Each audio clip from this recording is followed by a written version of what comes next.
निगम आयुर्वेदा में आप सभी का स्वागत है।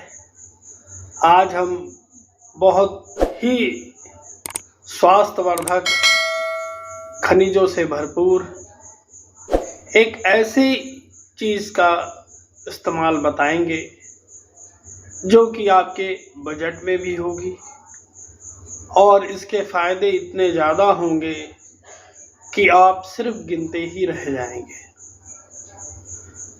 तो ये क्या चीज़ है, आइए हम जानते हैं।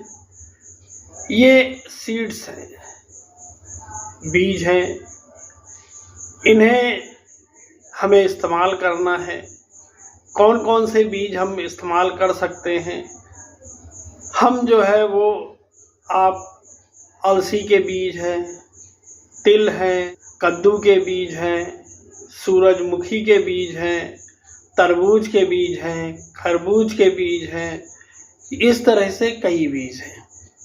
लेकिन जो हम आज यहाँ इस्तेमाल करेंगे वो सिर्फ 4 बीजों का ही इस्तेमाल करेंगे। नंबर 1 तिल का इस्तेमाल करेंगे, नंबर 2 अलसी का इस्तेमाल करेंगे, नंबर 3 सूरजमुखी का इस्तेमाल करेंगे, नंबर 4 कद्दू के बीज का इस्तेमाल करेंगे। क्योंकि जो आपका तरबूज और खरबूजे के बीज है वो बहुत कॉस्टली होते हैं। तो आप चाहें, आपका बजट हो तो आप ये और इसमें ऐड कर सकते हैं, नहीं तो ये 4 ही आपके लिए बहुत फ़ायदेमंद हैं और ये आपके बजट में है। तो आइए पहले जानते हैं कि इन बीजों में ऐसे क्या तत्व हैं जो हमारे शरीर को फ़ायदा करेंगे और क्या फ़ायदा करेंगे। तो जो सफ़ेद तिल है वो पोषक तत्वों से भरपूर होता है।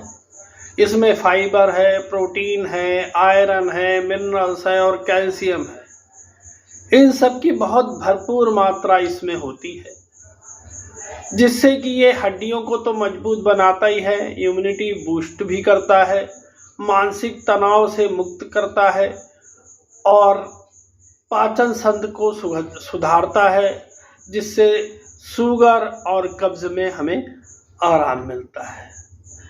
अब अलसी के बीज क्या करते हैं, ये वैसे बहुत सारे लोग जानते हैं और उसके लड्डू भी खाते हैं। अलसी आप अकेले वैसे भी खा सकते हैं, इसको पराठे में भी लोग खाते हैं, इसको तरह तरह से लोग जैसे हों वैसे इस्तेमाल करते हैं, क्योंकि इसमें एंटीऑक्सीडेंट, फाइबर, प्रोटीन, ओमेगा 3 ये सब पाया जाता है। ये कब्ज में, डायबिटिक में, हाई कोलेस्ट्रॉल, हृदय रोग, कैंसर, इन सब में बहुत फ़ायदेमंद होता है और ये खाने में भी बहुत अच्छी होती है। अब आते हैं तीसरा, सूरजमुखी बीज। इसमें जो है वो कैलोरी बहुत ज़्यादा होती है। वसा 2 तरह का होता है, एक अच्छी वसा, एक बुरी वसा। तो इसमें अच्छी वसा की मात्रा बहुत ज़्यादा होती है। फाइबर से तो ये बिल्कुल भरपूर होता है। विटामिन बी है, सी है, ई है, कोलिन है, फोलेट है, कैल्शियम है, आयरन है, मैग्नीशियम है, फास्फोरस है, पोटेशियम है, सोडियम है, जिंक है, फेनोलिक एसिड है। ये मजबूत एंटीऑक्सीडेंट होता है। यह शरीर की प्रतिरोधक क्षमता को बहुत ज़्यादा बढ़ाता है तथा इससे जो है वह जो हमारे शरीर पर संक्रामक रोग होते हैं उनसे भी बचा जा सकता है। यह रक्त में मौजूद एलडीएल कोलेस्ट्रॉल के स्तर को कम कर देता है, जिससे हृदय के रोगों में कमी होती है, लाभ देता है, याददाश्त को बढ़ाता है, एकाग्रता व मूड को सुधार करता है, वजन घटाता है, मांसपेशियां नई बनाता है, एनर्जी देता है, एनीमिया के रोगों को रोकता है, शरीर को डिटॉक्स करता है, त्वचा मुलायम करता है और सबसे बड़ी बात है कि जब गर्भ में लेडीज़ के बच्चा पल रहा हो तो ये लेडीज़ के लिए और उसके बच्चे के लिए बहुत ही अच्छा, इसको कह लीजिए, स्रोत है बच्चे के शरीर को मजबूत करने का। गठिया व सूजन को भी कम करता है। अब आते हैं सबसे लास्ट, कद्दू के बीज। इसमें विटामिन ए, सी और omega 3 fatty acid, zinc, magnesium और पोटेशियम भरपूर मात्रा में पाए जाते हैं। यह एंटीऑक्सीडेंट से भरपूर होता है जो कोशिकाओं को नुकसान होने से बचाता है। यह प्रोस्टेट कैंसर, टाइप 2 डायबिटिक और हृदय रोगों में लाभ करता है। इसके अलावा इसके और बहुत सारे गुण हैं जो कि बताना मुश्किल है वीडियो में। तो इतने ये जो है वो काम लायक हैं, आपके शरीर को ये इस तरह से ही मजबूत और कब्ज मुक्त बनाते हैं। आजकल सबसे ज़्यादा समस्या पेट से ही है और हम सभी जानते हैं कि अगर पेट हमारा ठीक नहीं है तो हमारा शरीर रोगग्रस्त रहेगा ही रहेगा।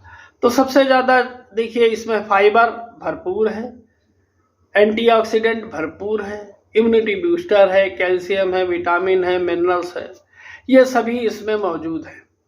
तो आइए इसको कैसे करना है, कैसे खाना है, ये हम जानकारी करते हैं।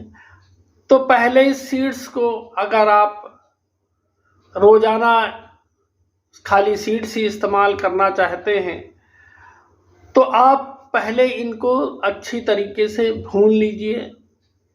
कैसे भूनना है ये आप नीचे अभी वीडियो में देखेंगे कि पहले सबसे पहले आप सफ़ेद तिल को, या काला तिल हो तो और अच्छा है, इसको आप भून लीजिए। कैसे? कढ़ाई, और ये भूनना जो है वो आपको लोहे की कढ़ाई में करना है। इसमें घी वगैरह कुछ भी नहीं डालना है। आप कढ़ाई को चढ़ा दीजिए। उसके बाद सबसे पहले आपके पास जो भी तिल है, सफ़ेद है, काला है, उसको आप डाल दीजिए और चलाते रहिए, कोई भी बीज ताकि जलने ना पाए।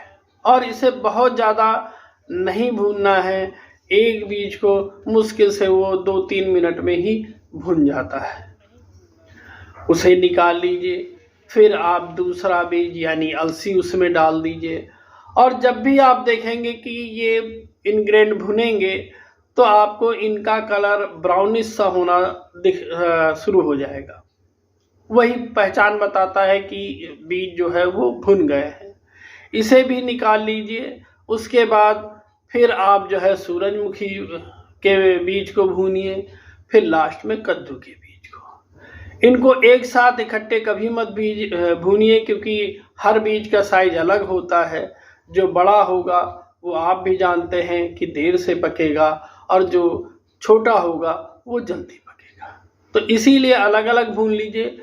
फिर इसमें अगर आप चाहते हैं तो आप हल्का सा नमक, आप वो भी कौन सा, लाहौरी या काला नमक, वो आप हल्का सा मिला सकते हैं। नहीं मिलाएंगे तो भी इससे कोई खास फर्क नहीं पड़ता है। इसको आप आपस में मिला लीजिए अच्छी तरीके से इन सारे बीजों को। और जब ठंडा हो जाए तो इसे किसी कांच की शीशी में रख दीजिए। अगर नहीं है तो एक अलग बात है, आप दूसरी भी ले सकते हैं, प्लास्टिक भी ले सकते हैं। वैसे इससे कोई दिक्कत नहीं है क्योंकि जो लिक्विड वाली चीज़ें होती हैं उनसे ही स्टील या प्लास्टिक पे प्रभाव पड़ता है, सूखे हुए चीज़ों का कोई प्रभाव नहीं पड़ता। अब आप देखिए इसको खाना कैसे है। आप मॉर्निंग में निहारे मुंह जब कुल्ला ब्रश कर लीजिए तो 1 चम्मच सीड्स जो है वो आप खा लीजिए।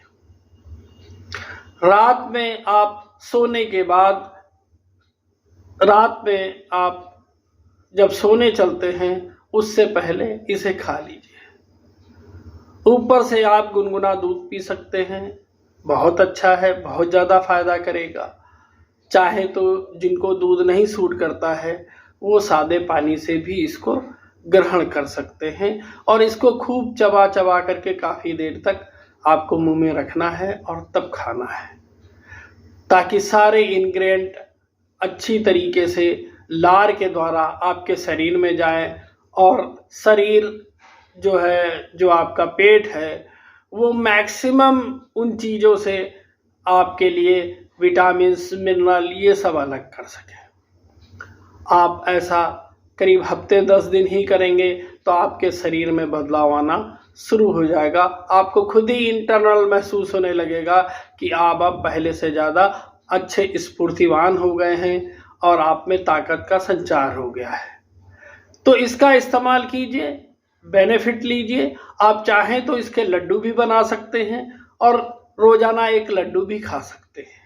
लेकिन ध्यान रखिए, अगर लड्डू बनाइए तो लड्डू गुड़ में बनाइए, चीनी में मत बनाइए, क्योंकि चीनी नुकसान करती है, गुड़ बहुत ज़्यादा फायदेमंद करता है, क्योंकि गुड़ में खुद ही आयरन, मैग्नीशियम, पोटेशियम ये सब अलग अलग बहुत अच्छी मात्रा में उसमें पाया जाता है, जो कि आपके शरीर के लिए वरदान साबित होता है। और अभी तो जाड़ा आ गया है, तो आप ये बनाइए, लड्डू बनाइए, ऐसे खाइए और इंजॉय कीजिए, पूरे जाड़े भर इस्तेमाल कीजिए। वैसे इन सीडों को आप जो है वो गर्मी में, बरसात में हर समय इस्तेमाल कर सकते हैं। आप अपनी ज़रूरत के अनुसार इसकी क्वांटिटी को कम ज़्यादा कर सकते हैं। छोटे बच्चे के लिए ये 1 से 2 ग्राम और बड़ों के लिए ये 5 ग्राम से 7 ग्राम तक आप इसका इस्तेमाल कर सकते हैं। 2 बार कर सकते हैं, अगर आपको ज़रूरत हो तो 1 बार भी कर सकते हैं। इसके कोई नुकसान नहीं है, बेनिफिट ही है। लेकिन हम सभी जानते हैं कि किसी भी चीज़ को, चाहे वो बादाम हो, आप जनरल जो रोटी खाते हैं चाहे वो हो, अगर आप एक लिमिट की मात्रा से एक्सेस होंगे तो वो जो फ़ायदेमंद वाली चीज़ें हैं वो आपको फ़ायदा ना दे करके कुछ ना कुछ तकलीफ़ ज़रूर देंगे। उम्मीद है ये आपको वीडियो बहुत अच्छा लगा होगा और इसे देखिए, इसे बनाइए, इसे इस्तेमाल कीजिए और कमेंट बॉक्स में ज़रूर बताइए कि किन लोगों ने इसको बनाया, इस्तेमाल किया, कैसे इस्तेमाल किया और उनको कितना फ़ायदा हुआ है। सभी को नमस्कार।